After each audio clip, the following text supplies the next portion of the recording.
Hello दोस्तों, कैसे हो। तो दोस्तों, इस वीडियो में आज हम शुरू करने वाले हैं एनिमेशन सॉफ्टवेयर ब्लेंडर की नई सीरीज। तो दोस्तों, वीडियो को जरा ध्यान से देखिए, क्योंकि दोस्तों हमारे चैनल पर ऐसे कई कमेंट आते थे कि कोई अच्छा सा एप्लीकेशन बताएं, कोई अच्छा सा सॉफ्टवेयर बताएं, या हम मेक जोक ऑफ जो चैनल है उसकी तरह से एनिमेशन वीडियोस किस तरह से बनाएं, या उससे भी अच्छी वीडियोस किस तरह से बनाएं। तो दोस्तों, इस वीडियो में आपके लिए पूरी तरह से सोल्यूशन लेकर आया हूँ, और साथ में ये हमारा फर्स्ट ट्यूटोरियल है ब्लेंडर सॉफ्टवेयर का। तो दोस्तों, ब्लेंडर सॉफ्टवेयर के द्वारा आप एनिमेशन वीडियोस बना सकते हैं। बस आपके लिए इसमें पीसी या लैपटॉप की जरूरत पड़ेगी। तो आपके पास अगर ये है तो बहुत अच्छी बात है, और इन फ्यूचर में हो सकता है कि आपके लिए हो सकता है एंड्रॉइड फोन पे भी और भी अच्छे सॉफ्टवेयर आए। मगर इस सॉफ्टवेयर में मैं आपके लिए कुछ ऐसी चीजें ही बताने वाला हूं जो आपके लिए काफी इंपॉर्टेंट है, और आप अच्छी से अच्छी जैसा मन चाहे वैसी एनिमेशन वीडियोस बना सकते हैं। इसमें थोड़ी सी मेहनत जरूर, मगर आप एक बार सीख लेते हैं तो ये आपके लिए लाइफ टाइम और बहुत ही अच्छा काम का और फ्री ओपन सोर्स सॉफ्टवेयर है।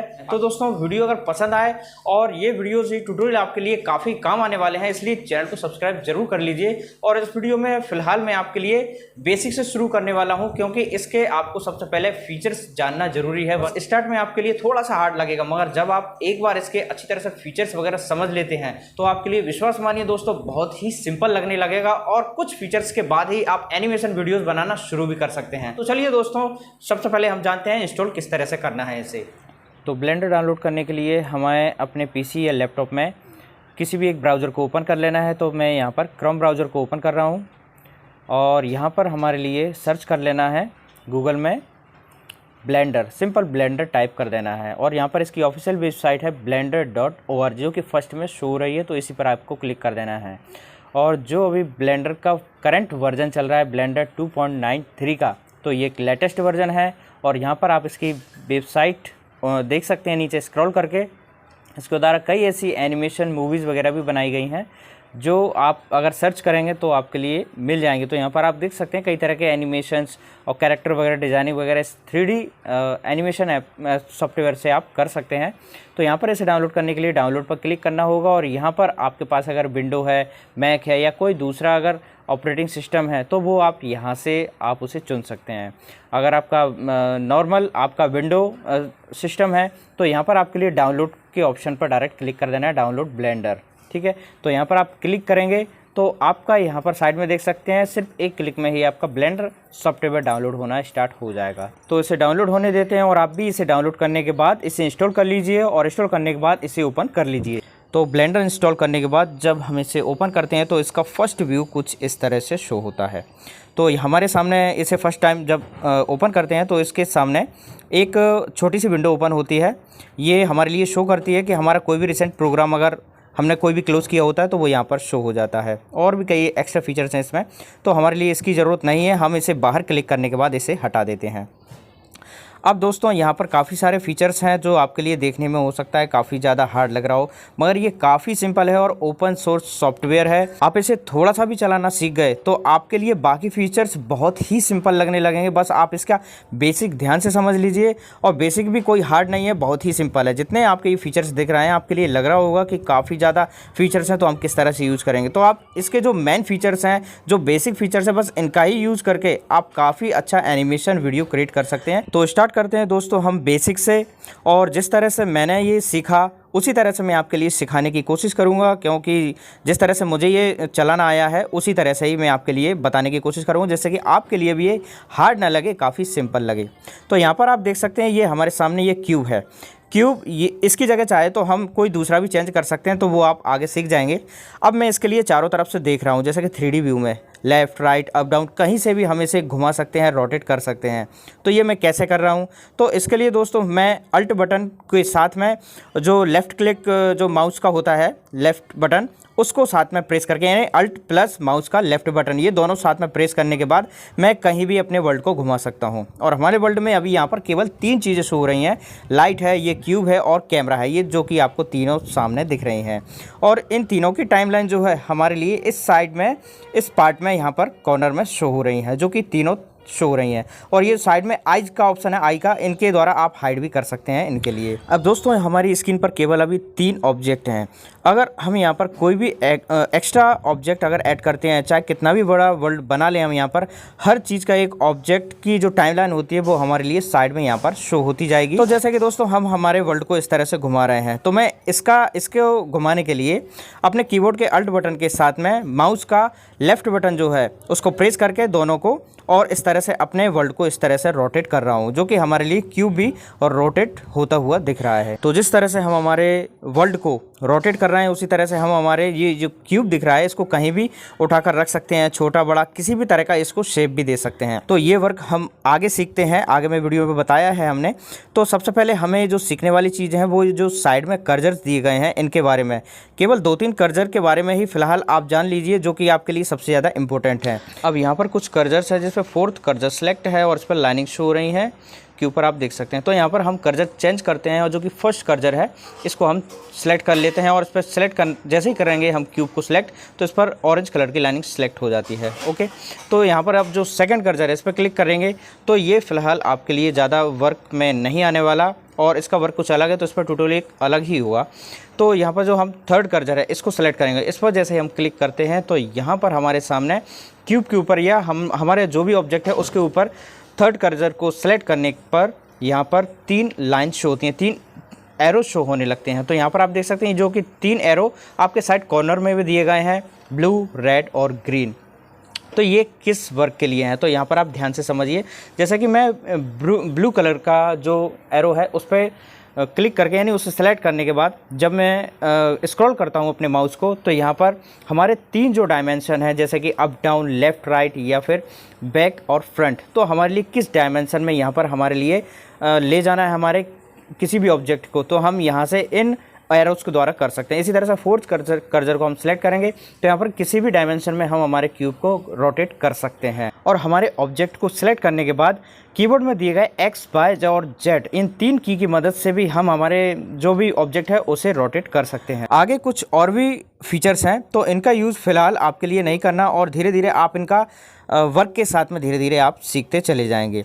अब जो हमारे लिए जो सीखने वाली चीज़ है वो हमारे वर्ल्ड और हमारे जो क्यूब है, अगर हम इसके लिए छोटा बड़ा अगर करना है तो हमें वो किस तरह से करना है, तो इसके लिए हमारे कीबोर्ड के शिफ्ट बटन और अल्ट बटन और साथ में माउस के जो लेफ़्ट राइट के बटन हैं इनके द्वारा हम कर सकते हैं। जैसे कि अगर आपका 3 बटन वाला यानी व्हील गियर वाला अगर आपके पास माउस है तो अगर उसको प्रेस करेंगे, उसके लिए घुमाएंगे तो आप अपने क्यूब को छोटा बड़ा जितना चाहें उतना छोटा बड़ा कर सकते हैं। जैसे कि हमने ये छोटा किया तो वो माउस की 3rd बटन यानी जो कि व्हील बटन है उसके घुमाने के बाद आप ये कर सकते हैं। और यही वर्क आप अगर लैपटॉप पर करना चाहते हैं तो लैपटॉप के टच पैड पर आपको दोनों फिंगर को स्वाइप करना है और अप डाउन के साथ में मतलब स्वाइप करेंगे तो आपका जो क्यूब है छोटा बड़ा आपके लिए खुद ब खुद दिख जाएगा। ठीक है, तो अब जो हमारे लिए जैसे कि हमारे वर्ल्ड को अगर लेफ़्ट में, राइट में या अप डाउन साइड अगर हमारे लिए पूरे वर्ल्ड को ही अगर रोटेट करना है, थोड़ा घुमाना है या उठाना है, साइड में लाना है, कहीं पर भी अगर हमारे लिए हमारे वर्ल्ड में कुछ मूवमेंट अगर देना है तो इसके लिए आपके कीबोर्ड के शिफ्ट बटन और अल्ट बटन ये दोनों को एक साथ प्रेस करने के बाद आप अपने माउस के लेफ़्ट क्लिक को साथ में प्रेस करके और आप अपने माउस को जब भी ड्रैग करते हैं, घुमाते हैं तो आपका वर्ल्ड इस तरह से घूमता हुआ आपको शो होगा। तो आप ये 3 आसान चीज़ तो सीख ही गए होंगे कि हम हमारे क्यूब को और वर्ल्ड को किस तरह से मूवमेंट दे सकते हैं और रोटेट कर सकते हैं। हमारे क्यूब को छोटा बड़ा करने के लिए हम हमारे व्हील का यूज़ कर सकते हैं और हमारे वर्ल्ड को घुमाने के लिए अल्ट प्लस शिफ्ट प्लस और माउस का जो लेफ्ट बटन है उसको प्रेस करेंगे तो हम हमारे माउस के साथ में हमारे वर्ल्ड को घुमा सकते हैं। और इसी तरह से हम हमारे क्यूब को अगर घुमाना हो तो हमारे इन कर्जर्स के साथ में कर्जर्स को सिलेक्ट करने के बाद हम हमारे क्यूब को कहीं भी रोटेट कर सकते हैं या मूवमेंट कर सकते हैं। तो ये चीज़ आप बेसिक सीख गए होंगे। अब जो नेक्स्ट वर्क है वो है हमारे क्यूब को डिलीट करना और कोई दूसरा ऑब्जेक्ट लेना। तो जैसे कि ये जो क्यूब है, क्यूब को सिलेक्ट करने के बाद कीबोर्ड पर X बटन है उसको प्रेस करेंगे तो हमारे सामने ये डिलीट का बटन आ जाता है, या फिर क्यूब को सिलेक्ट करने के बाद डायरेक्ट डिलीट का बटन जो कीबोर्ड में रहता है उसको प्रेस करेंगे तो भी आप अपने क्यूब को यहाँ से डिलीट कर सकते हैं इन दोनों ऑप्शन से। ठीक है, अब यहाँ पर हमारे लिए जैसे कि कोई नया ऑब्जेक्ट लेना है तो इसके लिए हमारे कीबोर्ड के शिफ्ट प्लस A को प्रेस करेंगे तो हमारे सामने एक लिस्ट ओपन होती है जहाँ पर फर्स्ट ऑप्शन है मैश का।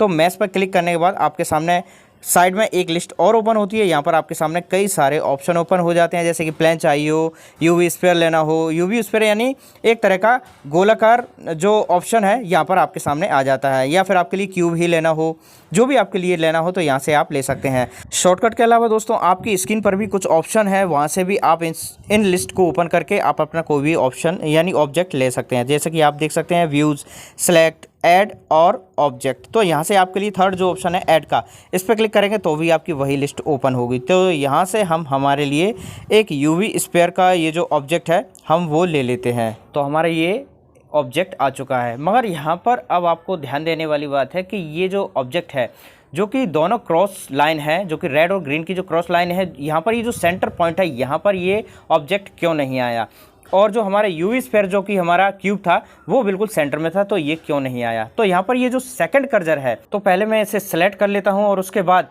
ये जो हमारे वर्ल्ड में जहाँ भी मैं क्लिक करूँगा, तो जैसे कि मैं इसको यूवी स्फीयर को डिलीट कर देता हूँ और दोबारा से मैं अपने वर्ल्ड के बिल्कुल सेंटर में क्लिक करने के बाद, यानी कर्सर को बिल्कुल सेंटर में लाने के बाद हम हमारे जो यूवी स्फीयर है बिल्कुल दोबारा से लेते हैं। तो अब देखिए बिल्कुल उसी जो सेंटर कर्सर है उसके ऊपर ही हमारा यूवी स्फीयर आया है।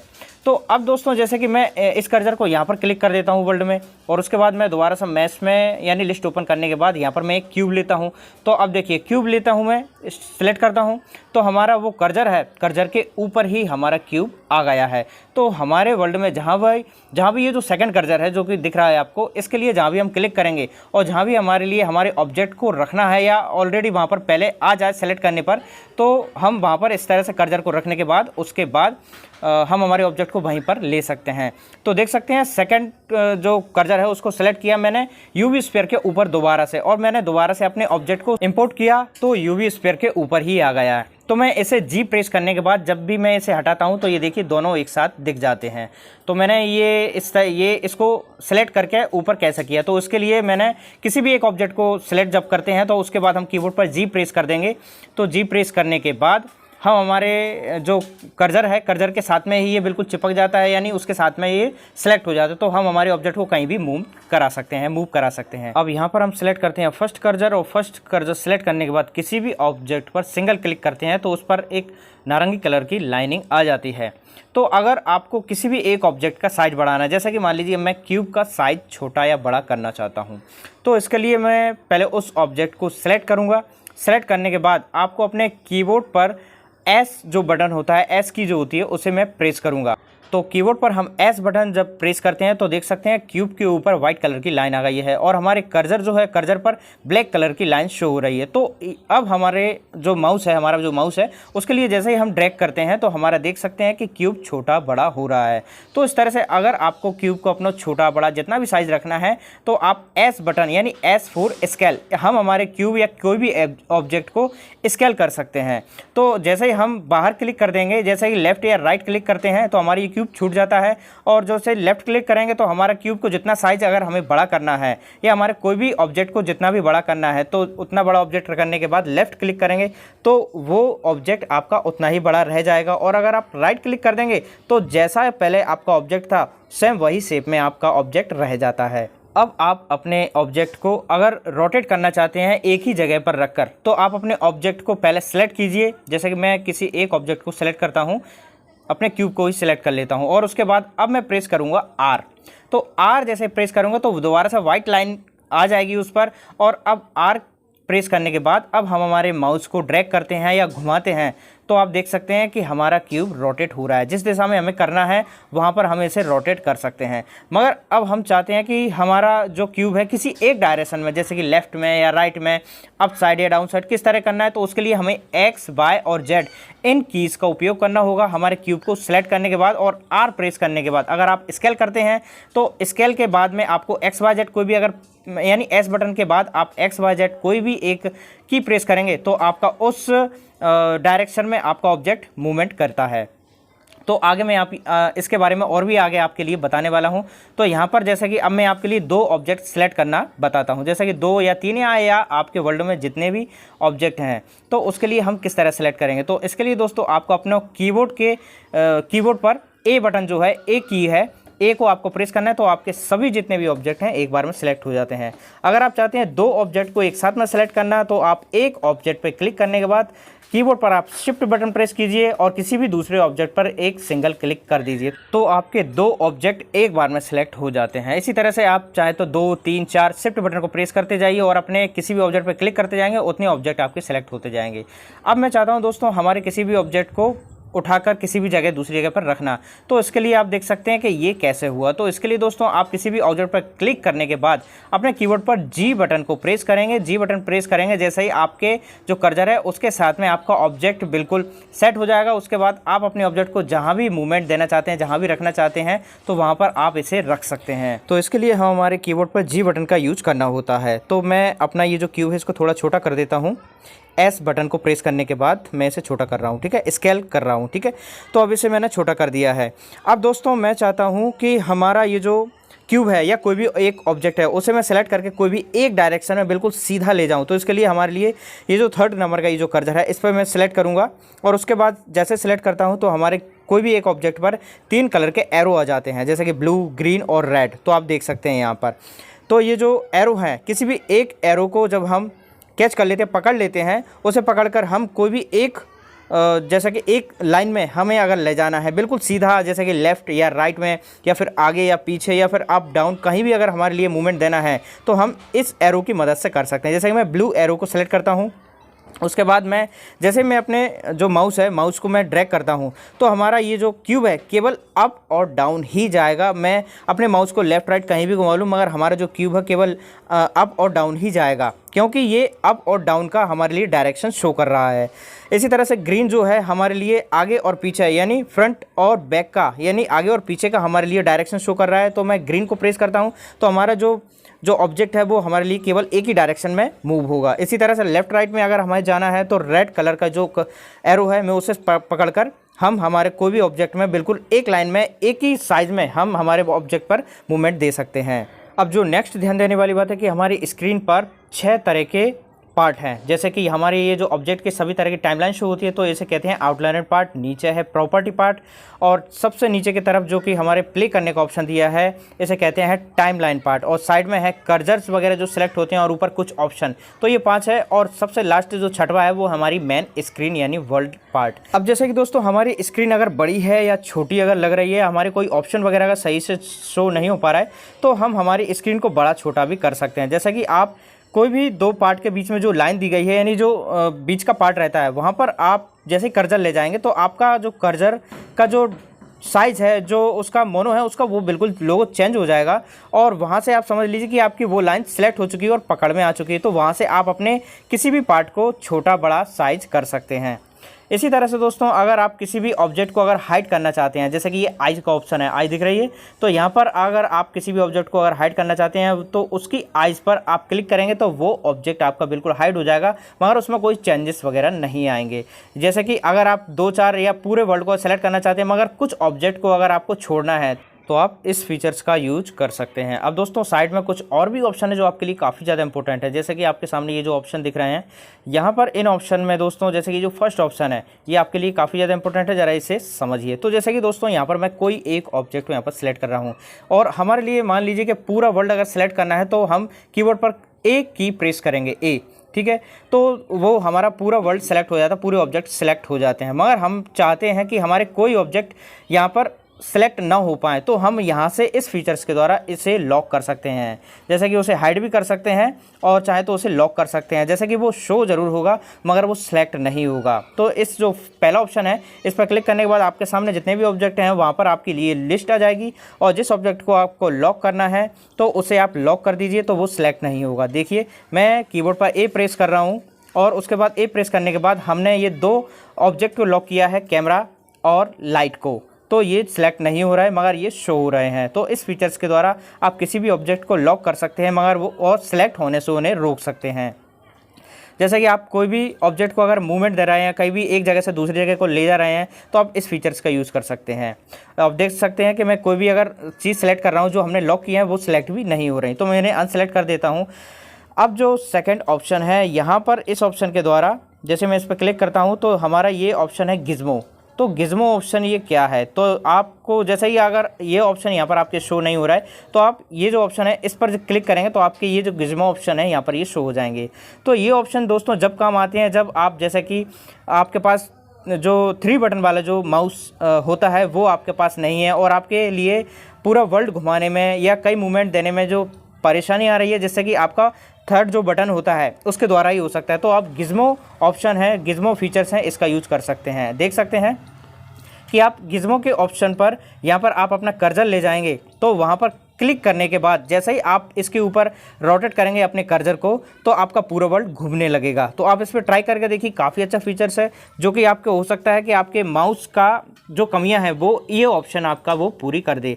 अब नीचे कुछ ऑप्शन है जैसे कि ये है आपका मैग्नीफायर के द्वारा आप अपने जो ऑब्जेक्ट हैं ये आपका वर्ल्ड है तो आप उसे यहाँ पर जूम आउट और जूम इन कर सकते हैं। नेक्स्ट ऑप्शन है आपका मूव द व्यू, जो कि हैंड जो कि आइकॉन दिख रहा है इस पर क्लिक करने के बाद या आपको इस पर कर्सर लाने के बाद जैसे ही आप इस पर क्लिक करेंगे और आप अपने वर्ल्ड को जहां भी आप रखना चाहें, जहां भी आप मूव करवाना चाहें वहां रख सकते हैं। नेक्स्ट ऑप्शन है दोस्तों आपका कैमरा एंगल। ये बहुत ही इंपॉर्टेंट फीचर है जो कि आपको समझना जरूरी है और ध्यान से आप इस पर 1-2 बार प्रैक्टिस करके जरूर देखिए।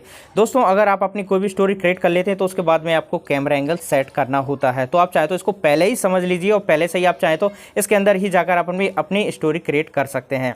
तो दोस्तों जैसे कि देख सकते हैं हमारा कैमरा व्यू अभी इस तरह का शो हो रहा है। हम चाहते हैं इसके लिए यहाँ पर लॉक करना, तो आप अपने कीबोर्ड पर एन बटन प्रेस करने के बाद कुछ ऑप्शन शो होते हैं। यहाँ पर हमारे लिए व्यू का ये जो साइड में बटन दिया है इस पर क्लिक करेंगे तो यहाँ पर ये जो नीचे ऑप्शन है इस पर क्लिक कर देंगे तो आपका ये कैमरा जैसा था वैसा ही रह जाएगा। अब आप अपना जो भी वर्क करेंगे आप अपने कैमरा के अंदर रहकर ही कर सकते हैं, जिससे कि आपको बाद में कैमरा एंगल को सेट करने की ज़रूरत नहीं पड़ेगी।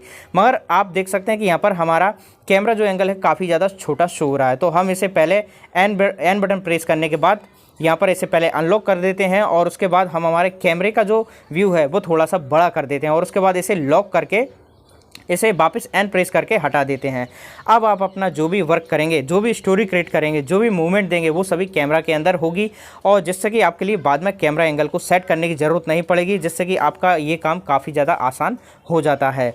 तो अगर आप जैसे कि डबल कैमरा का अगर यूज़ करना चाहते हैं तो उसके लिए कुछ सेटिंग्स वगैरह अलग रहती हैं, कुछ अलग से कुछ एक्शन अलग लेना पड़ते हैं उसके लिए, तो वो हम आपके लिए आने वाले ट्यूटोरियल्स में समझा देंगे। अगर सिंगल कैमरा की कोई भी स्टोरी है तो आप इसी के अंदर रहकर ही अगर आप बनाएं तो ये और भी ज़्यादा आपके लिए आसान पड़ जाएगा और काफ़ी ज़्यादा अच्छा है कि आपके लिए बार बार कैमरा एंगल सेट ना करना पड़े। इसके लिए आप इसके अंदर ही जाकर अपना कोई भी स्टोरी वगैरह क्रिएट करें। तो दोस्तों अब ये ऑप्शन आप समझ गए होंगे कि इनका यूज़ क्या है। अब दोस्तों ऊपर के साइड कुछ और भी ऑप्शन बाकी हैं, आप इन्हें भी समझ लीजिए। जैसे कि दोस्तों ये जो थर्ड ऑप्शन है इस पर आप जब क्लिक करते हैं, इसको मैं गिज़्मो को ऑन कर देता हूं और यहाँ से आप देख सकते हैं इसको जैसे मैं क्लिक करता हूं थर्ड ऑप्शन को तो आपके वर्ल्ड में जितनी भी लाइनिंग वगैरह थी तो वो हमारी बिल्कुल हाइड हो चुकी हैं। और अगर आपको इस तरह के जो व्यू में अगर आपको वर्क करना है तो आप इस तरह से भी कर सकते हैं। आपका कोई भी स्टोरी वगैरह आपको देखना हो तो आप इसे हाइड करने के बाद आप इसका व्यू देख सकते हैं। नेक्स्ट में है आपका यहाँ पर इसके कुछ और भी ऑप्शन है, तो आप धीरे धीरे आप जब इसका यूज़ करना सीखेंगे तो ये ऑप्शन आपके लिए आगे काम में आएंगे, तो फिलहाल आपके लिए इनकी ज़रूरत नहीं है। अब जो चौथा जो ऑप्शन है इसके द्वारा आप अपने कोई भी ऑब्जेक्ट है तो उसको आप यहाँ पर ट्रांसपेरेंट बना सकते हैं। देख सकते हैं आपका हमारे ऑब्जेक्ट के बाद में यानी पीछे का बैकग्राउंड भी थोड़ा बहुत यहाँ पर शो हो रहा है। तो आप देख सकते हैं कि हमारा जो व्यू है इस ऑप्शन को ऑन करने के बाद किस तरह से शो होता है, जो कि हमारे बैकग्राउंड में अगर इसके अंदर कोई और भी चीज़ें हैं तो वो आप इसको ट्रांसपेरेंट करने के बाद यहाँ पर आप देख सकते हैं कि हमारा जो बैक साइड जो हमारा क्यूब है वो भी यहाँ पर नज़र आ रहा है। तो मैं इसे ऑफ कर देता हूँ क्योंकि फ़िलहाल अभी इसकी ज़्यादा ज़रूरत नहीं है। अब नेक्स्ट फीचर है दोस्तों हमारा वायर फ्रेम मोड का। तो इस पर जब आप क्लिक कर देंगे तो आपकी जो भी ऑब्जेक्ट है वो वायर फ्रेम में आपको इस तरह से शो होगी। जब भी अगर आपके लिए कोई ऑब्जेक्ट या कोई कई ऐसे वर्क पड़ते हैं जिनमें आपको इन फीचर्स का यूज करना पड़ सकता है, तो आप इन्हें ध्यान रखिए कि ये फीचर्स कहाँ कहाँ अवेलेबल रहते हैं, कहाँ कहाँ पर रहते हैं। अब मैं इसे डिसेबल कर देता हूँ और जो हमारा डिफ़ॉल्ट फीचर्स है तो वो हमारे लिए ये जो ऑप्शन है यहाँ पर ये एनेबल रहना चाहिए, जिससे कि हमारे सभी ऑब्जेक्ट नॉर्मल कंडीशन में यानी नॉर्मल मोड में ही नज़र आएँ। तो यहाँ पर हमने इसे हाइड कर दिया और इसे एनेबल कर दिया जो कि हमारा सॉलिड मोड है, ठीक है। तो मैंने इसमें ये यहाँ पर एनेबल कर दिया है। अब जो नेक्स्ट ऑप्शन है वो है हमारा व्यू पोर्ट शेडिंग का। तो ये जो लास्ट के 2 ऑप्शन है ये आप धीरे धीरे जब आप इसका यूज़ सीख जाएंगे तो आपको धीरे धीरे ये इनका यूज़ भी आने लगेगा। तो आशा करता हूँ दोस्तों आपके लिए इतना यहाँ तक समझ आ गया होगा, क्योंकि हर चीज़ की मैं बारीकी से आपके लिए जानकारी देता जा रहा हूँ, जिससे कि आपके लिए ज़्यादा यानी कम से कम फीचर्स में आप इसका यूज़ सीख पाएँ। और जब आप इसे ट्राई करेंगे तो आपके लिए काफ़ी ज़्यादा सिंपल लगेगा। आप इसको बार बार रिपीट करके ज़रूर देखिए, जिससे कि आपके लिए इसका यूज़ अच्छी तरह से आ सके और कम से कम फीचर्स में आप इसका ज़्यादा से ज़्यादा यूज़ कर सकें। अब दोस्तों जैसे कि अगर आपको स्क्रीन को अगर डबल करना होता है कभी कभार, जैसे कि ये ऑप्शन कहाँ से आता है, जैसे कि आप कोई भी जैसे कॉर्नर है, जैसे कि स्क्रीन का लास्ट कॉर्नर है, 4 कोने हैं इसमें, चारों कॉर्नर में जहाँ भी किसी भी एक कॉर्नर में आप अपना कर्सर को ले जाएंगे तो आपके कर्सर का आइकॉन ही चेंज हो जाएगा। देख सकते हैं आप, आइकॉन जब चेंज हो जाता है तो वहीं पर आप अपने लेफ़्ट क्लिक करके आप अपनी स्क्रीन को बाहर की तरफ ड्रैग करेंगे तो आपकी स्क्रीन अप साइड से, डाउन साइड से, लेफ़्ट राइट कहीं से भी आप अपनी स्क्रीन को ले सकते हैं या डुप्लीकेट बना सकते हैं। और इनका यूज़ भी आपकी स्टोरी वगैरह क्रिएट करने के टाइम पे आप धीरे धीरे समझेंगे। अब जैसे कि दोस्तों इस तरह के अगर ऑप्शन एनेबल हो गया है और आपको समझ नहीं आ रहा है कि इनको हाइड कैसे करें या इन्हें कैसे बंद किया जाए, तो किसी भी एक स्क्रीन को आप सेलेक्ट कीजिए और नेक्स्ट जो स्क्रीन है आपकी उसके साथ में आपको ड्रैग कर देना है। जैसे कि ये जो स्क्रीन है, इस स्क्रीन को मैं ऊपर साइड कॉर्नर में ले जाता हूँ। अब आपके लिए लेफ़्ट साइड अगर ये स्क्रीन डालना है या राइट साइड से, तो आप कोई भी एक स्क्रीन को यहाँ पर चुन लीजिए, तो उस स्क्रीन में आपकी सेकंड स्क्रीन पहुँच जाएगी और इस तरह से आप सभी स्क्रीन को ऑफ कर सकते हैं। अब दोस्तों अगर आपकी पीसी की स्क्रीन काफ़ी ज़्यादा छोटी है और आपके ऑप्शन ये जो फीचर्स दिख रहे हैं काफ़ी ज़्यादा छोटे दिख रहे हैं, तो आप इनको बड़ा करना है, तो यहाँ पर आपके लिए ऊपर के साइड एडिट का ये जो ऑप्शन है इस पर क्लिक करेंगे और लास्ट में आपके लिए प्रेफरेंस का ऑप्शन दिख जाता है। तो यहाँ पर आपके लिए ये जो देख सकते हैं आपको प्रेफरेंस का ऑप्शन है, इस पर आप जब रिजोल्यूशन का ऑप्शन है इस पर आप क्लिक करेंगे तो यहाँ पर आपके लिए दोनों साइड हल्के छोटे छोटे एरो दिख जाएंगे। अगर आपके लिए अपनी स्क्रीन का साइज बढ़ाना है, फीचर्स वगैरह जितने भी दिख रहे हैं उन सभी का आइकॉन अगर आपको बड़ा करना है, बड़ा साइज़ आपको शो हो, तो आप यहाँ पर उसका बड़ा साइज़ कर सकते हैं। और इन कोई भी अगर सेटिंग अगर यहाँ पर चेंज करते हैं तो उसके बाद यहाँ पर साइड में सेव का बटन रहता है। वैसे डिफ़ॉल्ट में यहाँ पर ये डिफ़ॉल्ट सेव हो जाता है, मगर बाई चांस अगर यहाँ पर सेव का बटन अगर दिया हो तो प्लीज़ इसे सेव जरूर कीजिए, वरना आपकी कोई सेटिंग सेव नहीं होगी यहाँ पर अगर आप अपने सॉफ्टवेयर में कोई भी चेंजेस करेंगे तो। अब दोस्तों हम चाहते हैं हम हमारी अपनी स्क्रीन व्यू को चेंज करना, जैसे कि लेफ़्ट साइड से अगर शो करना है या राइट साइड से शो करना है, अप साइड से, डाउन साइड से, अगर हम हमारे जो माउस है उसके द्वारा हम रोटेट नहीं कर पा रहे हैं तो इसके लिए जो हमारा नम पैड है कीबोर्ड पर, इसको 1 प्रेस करेंगे तो हमारे बिल्कुल साइड में इस तरह की स्क्रीन शो हो जाएगी। 2 प्रेस करेंगे तो डाउन साइड से हम उसका व्यू देख सकते हैं। 3 प्रेस करेंगे या 4 प्रेस करेंगे तो इस तरह से आप अपनी स्क्रीन व्यू को चेंज कर सकते हैं। जैसे ही आप इस तरह की स्क्रीन व्यू को अगर चेंज करना चाहें और जिस टाइम पे अगर आपको ऐसा वर्क करना चाहें तो आप नम पैड का यूज़ करके आप अपनी स्क्रीन व्यू को चेंज कर सकते हैं और देख सकते हैं। अगर आप चाहते हैं कि आप अपनी स्क्रीन को या ऑब्जेक्ट को बिल्कुल ऊपर के साइड से देखना चाहते हैं मगर आप कीबोर्ड माउस की सहायता से आप बिल्कुल ठीक नहीं कर पा रहे हैं, तो आप 7 प्रेस कीजिए तो बिल्कुल ऊपर के साइड से बिल्कुल आपकी स्क्रीन क्लियर दिखेगी। और धीरे धीरे आप चाहें तो अल्ट बटन और माउस बटन को प्रेस करके आप धीरे धीरे उसको अपने लेवल पर ला सकते हैं। अगर आपको कैमरा मोड में जाना है तो डायरेक्ट केवल 0 प्रेस कीजिए नम पैड पर, आप कैमरा एंगल के अंदर पहुंच जाएंगे। और यहाँ पर मैंने आपके बताया ही था कि अगर आप अपना कैमरा एंगल किस तरह से सेट कर सकते हैं, एन प्रेस कीजिए कीबोर्ड पर और यहाँ से व्यू ऑप्शन में जाने के बाद आप अपने कैमरा को लॉक कर सकते हैं, यहाँ अनलॉक भी कर सकते हैं। तो ये मैं ऑलरेडी पहले बता चुका हूँ। अब जैसे कि दोस्तों अगर आप कोई भी ऑब्जेक्ट को बिल्कुल सीधा नहीं रख पा रहे हैं तो आप नम पैड का किसी भी बटन का यूज करके, जैसे कि मैं यहाँ पर 7 प्रेस करता हूँ, 7 प्रेस करने के बाद यहाँ पर जैसे कि मैं कोई भी ऑब्जेक्ट ले लेता हूँ या फिर आप चाहें तो कोई भी पेंटिंग यानी ड्रॉ कर सकते हैं। जैसे कि मैं ये ड्रॉ का ऑप्शन है, इस पर क्लिक करने के बाद मैं कोई भी ऑब्जेक्ट यहाँ पर बनाता हूँ। अगर आप डायरेक्ट सीधी स्क्रीन पर अगर बनाएंगे तो हो सकता है आड़ा तिरछा कैसा भी बने। तो यहाँ पर जैसे कि मैंने एक ऑब्जेक्ट बनाया और अब मैं अपनी स्क्रीन को सीधा कर लेता हूँ। फर्स्ट जो कर्सर है उसको सेलेक्ट करने के बाद आप देख सकते हैं कि हमारा जो पेंटिंग है, जो हमारा पेंट है वो बिल्कुल सीधा बना है और बिल्कुल आड़ा तिरछा वगैरह इस तरह से नहीं है। तो आपको नम पैड का यूज़ अपने ऑब्जेक्ट को बिल्कुल सीधा करने के लिए कभी कभार इस तरह का यूज करना पड़ सकता है, या आपके रोटेशन वगैरह आपके ठीक ठाक नहीं बन पा रहा है, तब आप नम पैड का यूज करके आप अपने ऑब्जेक्ट को या स्क्रीन को सीधा करने के बाद अपने ऑब्जेक्ट को सेट कर सकते हैं। अब दोस्तों नेक्स्ट आपके लिए कुछ और भी काफ़ी इंपॉर्टेंट सीखने वाली चीज़ें हैं जो मैं बेसिक में ही बता देता हूं, क्योंकि ये बेसिक चीज़ें ही हैं। तो यहाँ पर आप कोई भी एक ऑब्जेक्ट को जब आप सिलेक्ट कर लेते हैं, जैसे कि मैं क्यूब को ही सिलेक्ट कर लेता हूँ या यूवी स्फीयर या क्यूब किसी को भी अगर एक सिलेक्ट कर लेते हैं, तो यहाँ पर हमारे लिए चेक करना होता है कि हम किस मोड में हैं और किस मोड में हमें वर्क करना है। तो जो हमारा नॉर्मल जो मोड रहता है वो हमारा रहता है ऑब्जेक्ट मोड। जैसे कि यहाँ पर आप देख सकते हैं ये साइड में ऑप्शन दिए हैं ऑब्जेक्ट। जैसे कि हम किसी भी एक ऑब्जेक्ट को सिलेक्ट करेंगे तो यहाँ पर आपका सबसे ऊपर जो ऑप्शन दिख रहा है तो यहाँ पर हमारे ऑब्जेक्ट मोड ही सेट रहेगा और सिलेक्ट रहेगा।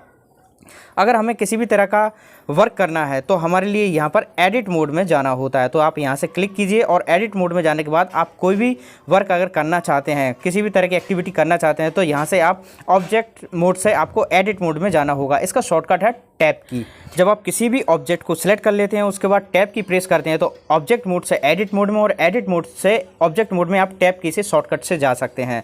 जब आप एडिट मोड में आ जाते हैं किसी ऑब्जेक्ट को सिलेक्ट करने के बाद तो यहाँ पर आपके लिए 3 ऑप्शन मिलते हैं, एज, वर्टेक्स और फेसेस। आप क्यूब को अगर सेलेक्ट किया है आपने तो क्यूब में आप एडिट मोड में आने के बाद तो भी आपको ये 3 ऑप्शन मिलेंगे। और अगर आपको यूवी स्फीयर या फिर कोई भी ऑब्जेक्ट अगर सेलेक्ट किया है तो हर एक ऑब्जेक्ट में आपके लिए 3 ऑप्शन तो मिलेंगे ही, जिससे आप इन तीनों को एडजस्ट करके आप अपने कोई भी जो भी कैरेक्टर वगैरह या कोई भी अगर चीज़ को एडिट करना चाहते हैं तो इन चीज़ों के द्वारा कर सकते हैं। जैसे कि आपका यहाँ पर वर्टेक्स को सिलेक्ट करते हैं तो वर्टेक्स को आप क्यू पर यहाँ पर सेलेक्ट करेंगे तो वर्टेक्स को आप सेलेक्ट कर सकते हैं।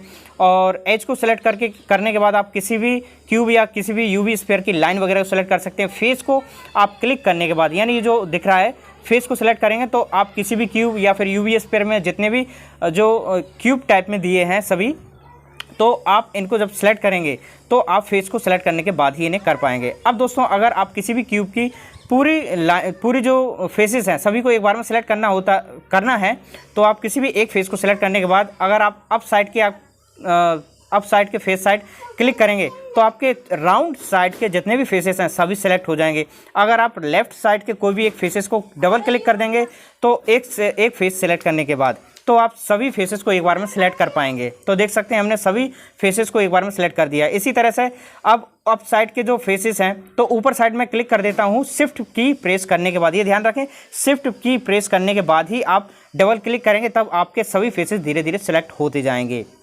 इसी तरह से मैं इसे अनसेलेक्ट करता हूं और अनसेलेक्ट करने के बाद जब मैं जो यूवी स्फीयर है उस पर कोई भी वर्क करता हूं तो इस पर नहीं होता, क्योंकि अभी एडिट मोड में हमारा क्यूब है, ठीक है, जो कि क्यूब है। उसके बाद उसको पहले हमारे लिए ऑब्जेक्ट मोड में लाना होगा। ऑब्जेक्ट मोड में आने के बाद हम आ गए नॉर्मल मोड में।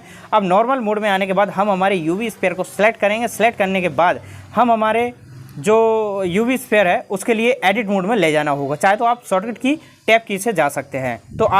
तो देखिए हम एडिट मोड में आ चुके हैं। ये अभी पूरा सेलेक्ट है, देख सकते हैं। हमें इसे अनसेलेक्ट कर देना है, मगर ये एडिट मोड में ही रहेगा क्योंकि हम इसके फेसेस या वर्टेक्स या फिर एज वगैरह कोई भी अब हम मैनुअली सेलेक्ट करके इसे कोई भी एडिट करने के बाद कुछ भी एडिट करने के बाद हम जो भी शेप देना चाहें वो शेप यहाँ से दे सकते हैं। अब देख सकते हैं जैसे कि हम इसका ये जो एज है, एज को सिलेक्ट करते हैं। इसको मैं साइज़ बड़ा कर देता हूँ और यहाँ पर ये जो वर्टेक्स है वर्टेक्स को सिलेक्ट किया मैंने। सिलेक्ट करने के बाद आप जितने भी ये जो डॉट दिख रहे हैं तो डॉट को मैं जब सिलेक्ट कर लेता हूँ और सिलेक्ट करने के बाद जब मैं इसे एक्सटीट्यूट करूँगा, एक्सटीट्यूट यानी बाहर निकाल सकते हैं हम इन्हें। तो जैसा कि मैं इस फेस को पहले निकाल कर दिखाता हूँ। जैसा कि मैंने फेस को ऑप्शन सेलेक्ट किया और जितने भी फेसेस दिख रहे हैं इस क्यूब में, इस यूवी स्फीयर में, तो जितने भी फेस आप चाहें तो शिफ्ट की प्रेस करने के बाद आप जहाँ जहाँ क्लिक करेंगे उतने फेसेस आपके सिलेक्ट होते जाएंगे। और जिन फेसेस को हमने सेलेक्ट किया है अगर उन्हें बाहर निकालना है तो हमारे लिए एक्स, वाई और जेड की को प्रेस करना होगा, जिससे कि हम इन्हें एक्सट्रूड कर सकते हैं। तो जैसा कि आपने देखे हैं कि ये जो ब्लू कलर के जो सर्कल में आप देख सकते हैं, ब्लू, रेड और ग्रीन, ये जो 3 कलर हैं इनमें आपके लिए बटन्स भी दिए हैं यानी कीज़ भी दिए हैं। तो आप जिस की को प्रेस करेंगे उस डायरेक्शन में आप अपने फेस को या एज को या फिर आपके वर्टेक्स को आप मूवमेंट दे सकते हैं या इनका आप कोई भी शेप दे सकते हैं। तो इस तरह से आप ये बेसिक में सभी करके देखिए, इन पर प्रैक्टिस। अब मैं आपके लिए लास्ट के 2 फीचर्स और बताऊंगा जो बेसिक में आपके लिए कवर करना ज़रूरी है, जो आपके लिए समझना भी काफ़ी ज़्यादा इंपॉर्टेंट है। तो यहाँ से मैं जो हमारा एडिट मोड में था हमारा यूवी स्फीयर, तो मैं इसे ऑब्जेक्ट मोड में ले आता हूँ। अब सबसे पहले मैं यहाँ पर आपके लिए एक ऑब्जेक्ट और ऐड करके दिखा देता हूँ। ऑब्जेक्ट को ऐड करने के बाद मैं आपके लिए यहाँ पर दूसरा जो पॉइंट है वो भी आपके लिए बताऊँ। जैसे कि मैं शिफ्ट के साथ में ए प्रेस करूँगा और यहाँ से मेश में हमारे लिए प्लेन का ये जो ऑप्शन है, प्लेन हमने एक सिलेक्ट किया। तो आप चाहें तो इसी में ही आप कोई भी एक चीज़ को एक्सट्रूड कर सकते हैं, यानी इसमें आप कोई भी अगर शेप देना चाहते हैं, जैसा कि आप चाहें तो प्लेन को सेलेक्ट कर लीजिए या फिर मैं चाहे तो क्यूब को ही यहाँ पर सेलेक्ट कर लेता हूँ। सेलेक्ट करने के बाद अब यहाँ पर जो थर्ड कर्सर है मैंने उसे सेलेक्ट किया और ब्लू कलर का ये जो एरो है इसको पकड़ने के बाद मैं जब इसे अप डाउन करता हूँ तो ये पूरा मूवमेंट करता है। मगर दोस्तों यहाँ पर अब हमारे लिए इसका लंबाई और चौड़ाई में इसकी साइज़ बढ़ाना है। अब जैसे कि दोस्तों मैं यहाँ पर लंबाई चौड़ाई में साइज़ बढ़ाने के बाद जैसे कि मैं पहले इसके लिए एस प्रेस करूँगा। एस प्रेस करने के बाद आपके लिए तुरंत उसके बाद आपको एस प्रेस करने के बाद एक्स, वाई या फिर जेड इन तीनों में से कोई भी एक की प्रेस करेंगे तो आप जैसे कि एक्स को प्रेस करेंगे तो आपका डायरेक्शन क्यूब का कुछ अलग रहेगा और अगर आप जेड प्रेस करेंगे तो आपके क्यूब का जो साइज़ है वो कुछ अलग साइज़ में जाएगा। इस तरह से एक्स, वाई, जेड जो भी आप लेना चाहें, जिस तरह से आप अपने क्यूब में या फिर अपने जो भी ऑब्जेक्ट में जैसा शेप लेना चाहें वैसा आप इस तरह के डायरेक्शन में ले सकते हैं। और वैसा का वैसा अगर रखना है आपको तो आप सिंगल क्लिक जो लेफ़्ट क्लिक है उसको ही कर देंगे तो आपका शेप वैसा का ही वैसा रह जाएगा। और राइट क्लिक जब कर देते हैं तो आपका जैसा शेप पहले था आप वैसा शेप दोबारा से पा लेते हैं। तो ये सभी ऑब्जेक्ट मैंने आपके लिए ऑब्जेक्ट के जो भी आपके मेन रूल्स हैं जो बेसिक में आपके लिए इंपॉर्टेंट थे वो मैंने आपके लिए सब बताने की कोशिश की है। तो आशा करता हूं दोस्तों आपके लिए ब्लेंडर में ये बेसिक चीज़ें जितनी भी इंपॉर्टेंट थी आपको सब समझ में आ गई होंगी। यहाँ से आपको जो फाइल का ऑप्शन है, जो फर्स्ट ऑप्शन है, यहाँ से आप कोई भी अगर आपने कोई भी चीज़ बनाई है, क्रिएट की है तो आप उसे सेव करना ना भूलें। तो आशा करता हूँ दोस्तों आपके लिए हमारा ये ट्यूटोरियल काफ़ी अच्छा लगा होगा और काफ़ी कुछ समझ आया होगा। तो दोस्तों ये हमारा पहला ट्यूटोरियल था ब्लेंडर का जिसमें मैंने काफ़ी चीज़ें कवर करने की कोशिश की हैं। आप इनमें से ज़्यादा नहीं, हर रोज़ की अगर दो चार चीज़ें ही अगर सीख कर अगर आप कवर कर लेते हैं तो आपके लिए कुछ दिनों में ही आपके लिए काफ़ी ज़्यादा सिंपल लगने लगेगा। हर रोज़ आप ज़्यादा नहीं, घंटे 2 घंटे प्रैक्टिस भी कर लेते हैं तो आपको इन सभी फीचर्स को कवर करने में देर नहीं लगेगी। तो दोस्तों आशा करता हूँ वीडियो आपको पसंद आया होगा। आप हमें कमेंट करके ज़रूर बताएं। अंत तक वीडियो देखने के लिए धन्यवाद।